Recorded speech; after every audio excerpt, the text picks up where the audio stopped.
In this series of videos, we're going to look at different types of functions and their translations, stretching of the graphs of these functions, and reflections of the graphs of these functions. So, just to set the basis here, let's look at different types of functions and what their graphs look like. So y equals x is just a linear function, it's just a straight line, there's the graph. Y equals x squared, it's a quadratic function, and this is what the graph looks like right here.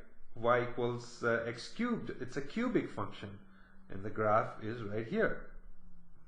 Goes through the origin and then goes up. And y equals e to the x, it's an exponential function, and we see the graph right here. It has a horizontal asymptote at x equals 0, and then it explodes. And then y equals natural log of x, which is a logarithmic function.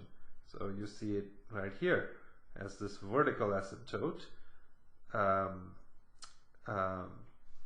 then goes on forever. As x goes to infinity, the logarithmic function goes on forever. And then finally we have this rational function, 1 over x, and notice the variable here is in the denominator. And this function is not defined for x equals 0. So you see there's this vertical asymptote at x equals 0 where this function is not defined. And we graph this function by considering what happens as values of x get closer and closer to 0 from above, and we see that the function values become infinitely large. And then we also look here and see what happens as values of x approach 0 from the left, and we see that the function values become large negative numbers.